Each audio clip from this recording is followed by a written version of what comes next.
नमस्कार, कसे आहात सगळे? तर पुन्हा एकदा आपलं स्वागत आहे पायल रेसिपीज मध्ये। बघा, बघता क्षणी तोंडाला पाणी सुटतंय ना शेवभाजी बघून।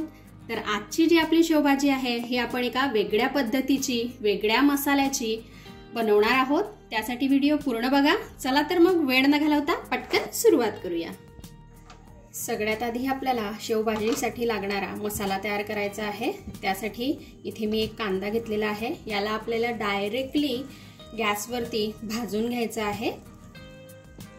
छान असं टर्न करायचं आहे आणि कांद्याला मस्त असा भाजून घ्यायचा आहे। फ्लेम जी आहे ही खूप हाय आपल्याला ठेवायची नाहीये, मीडियम वरती ठेवायची आहे। मी ज्या पद्धतीने तुम्हाला आजची शेवभाजी दाखवते आहे त्या पद्धतीने तुम्ही एक वेळेस नक्की ट्राय करून बघा। तुम्ही जेव्हा केव्हा शेवभाजी बनवाल तेव्हा ह्याच पद्धतीने बनवाल, माझी गॅरंटी आहे। कारण टेस्ट अप्रतिम लागते। तर तुम्ही नक्की ट्राय करून बघाल। इथे मी कांद्याची साल वगैरे काहीच काढलेली नाहीये। डायरेक्टली अशाच प्रकारे आपल्याला कांदा जो आहे हा भाजून घ्यायचा आहे। याला छान असं आपल्याला काळा करायचा आहे। बघा, कांद्याचं इथे तेल सुटायला सुरुवात झालेली आहे आणि असं आपल्याला हे करून घ्यायचं आहे। तर तुम्ही बघू शकता इथे आपला जो कांदा आहे हा पूर्णपणे छान असा काळा झालेला आहे आणि छान असा भाजून तयार झालेला आहे। आता याला आपण काढून घेऊया आणि पुढे आपल्याला काय करायचं आहे ते आपण बघूया। इथे आता आपल्याला खोबरं जे आहे हे सुद्धा अशाच प्रकारे भाजून घ्यायचं आहे। इथे मी छोटासा खोबऱ्याचा तुकडा घेतलेला आहे, तुम्ही बघू शकता। याला सुद्धा ज्या प्रकारे आपण कांदा भाजला त्याच पद्धतीने भाजून घ्यायचा आहे। याला सुद्धा आपल्याला काळच करायचं आहे। अशा प्रकारे एक वेळेस तुम्ही रेसिपी ट्राय करा।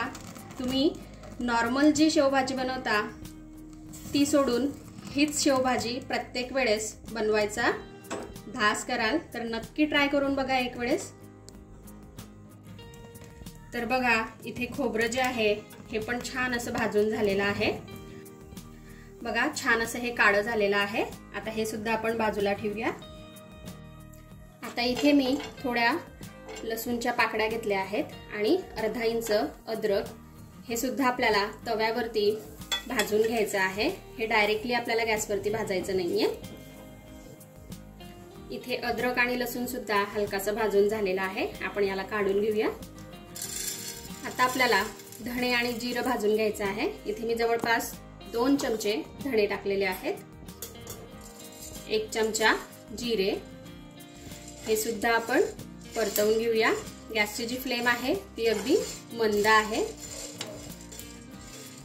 धणे आणि जिरे सुद्धा छान असे झालेले आहेत, आपण काढून घेऊ। ज्या भाजून घेतलेल्या गोष्टी आहेत त्या मी एका प्लेटमध्ये काढून घेतलेल्या आहेत। आता आपल्याला कांद्याच्या ज्या दोघं साइड आहे या काढून घ्यायच्या आहे, पुढची आणि मागची साइड। हे बघा अशा प्रकारे। आणि कांदा जो आहे हा आपल्याला अशा प्रकारे कापून घ्यायचा आहे, म्हणजे मसाला करायला सोपं जाईल। कांद्याचा हा जो काळा भाग आहे हा आपल्याला फेकून द्यायचा नाहीये, याला सुद्धा बारीक करायचं आहे। आणि कांदा कट करत असताना आपल्याला कांदा चेक करून घ्यायचा आहे व्यवस्थित आहे का नाही। त्याचबरोबर आपल्याला खोबऱ्याचे सुद्धा काप करून घ्यायचे आहे। तर इथे हे कांदा आणि खोबरं छान असं कापून झालेलं आहे। आता ह्या ज्या कापून घेतलेल्या गोष्टी आहेत आणि भाजून घेतलेल्या धणे जिरे अद्रक लसूण हे सर्व आपण मिक्सरच्या भांड्यात घालून घेऊया। हे आता छान असं आपल्याला बारीक करून घ्यायचं आहे। बारीक करताना जर का थोडं आपल्याला पाणी लागलं तर आपण टाकू शकतो। तर तुम्ही बघू शकता इथे मसाला छान असा बारीक मी करून घेतलेला आहे। यामध्ये मी थोडं पाणी टाकून घेतलेलं होतं बारीक करताना। आता आपण पॅन मध्ये 5-6 चमचे तेल टाकून घेऊया। इथे जवळपास मी 2 पडी घेतलेला आहे।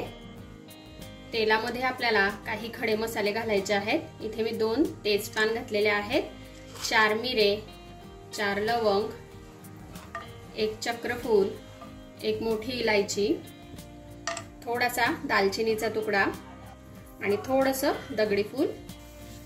तेलामध्ये आपले जे खडे मसाले आहेत हे छान असे झालेले आहेत। आता जो मसाला आपण तयार केलेला आहे हा आपल्याला ओतायचा आहे।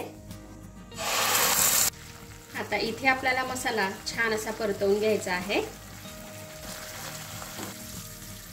इथे इथे मसाला जो आहे हा हलकासा झालेला आहे, खूप झालेला नाहीये। पुढे आता आपल्याला यामध्ये काही सुके मसाले घालून घ्यायचे आहेत। यामध्ये आपण घालूया लाल तिखट, अगदी अर्धा चमचा गरम मसाला। यामध्ये आपण खडे मसाले सुद्धा घातलेले आहेत म्हणून गरम मसाला अगदी थोडाच घालायचा।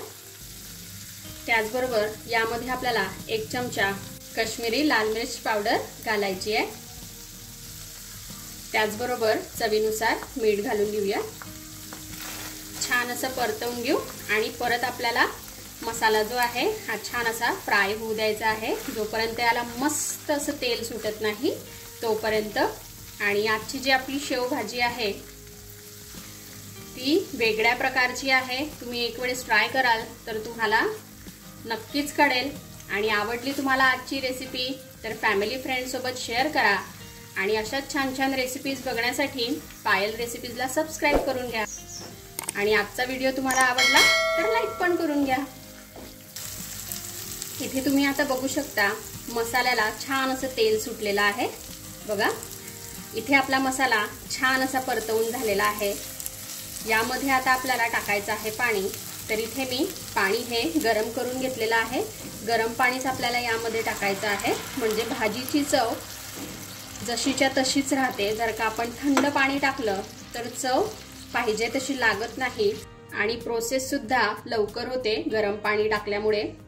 तुम्हाला जर का माझ्या अशा छान छान आणि मस्त अशा रेसिपीज बघायच्या असतील तर मी आय बटनवर देईल, व्हेज नॉन व्हेज, त्या तुम्ही बघू शकता। तर इथे आता आपल्याला अशा प्रकारे 1 उकडी याला काढून घ्यायची आहे। इथे मी 1 उकडी काढून घेतलेली आहे। यामध्ये आता आपल्याला मस्तपैकी जे भाजीचे शेव असतात ते घालायचे आहेत। तर अशा प्रकारे हे भाजीचे शेव मिळतात। जर का तुम्ही कुठलेही दुसरे शेव जरी वापरले तरी चालतील। आणि हो, शेव तुम्ही अशा प्रकारे रश्श्यात घालू शकता किंवा आयत्या वेळेला जेव्हा तुम्ही जेवण घेता तेव्हा वाटीमध्ये त्यावेळेला सुद्धा शेव टाकू शकता, म्हणजे शेव जे आहेत हे छान असे कडक राहतात। यावर आता आपण झाकण ठेवूया आणि पुन्हा एक वेळेस उकडी काढून घेऊया। तर इथे आपल्या भाजीला छान अशी 1 उकडी आलेली आहे। आता आपण मस्तपैकी हिरवीगार कोथिंबीर यावरती घालून घेऊया। तर बघा इथे आपली मस्त अशी एका वेगळ्या पद्धतीची आणि वेगळ्या चवीची शेवभाजी जी आहे ही खाण्यासाठी रेडी झालेली आहे। तर तुम्ही एक वेळेस नक्की ट्राय करा आणि कशी वाटली आजची रेसिपी हे मला कमेंटमध्ये नक्की कळवा। चला आपण भेटूया अशाच एका छानशा रेसिपी सोबत नेक्स्ट व्हिडिओमध्ये। तोपर्यंत आपली काळजी घ्या आणि जाता जाता चॅनलला सबस्क्राइब करा। Take care, bye bye.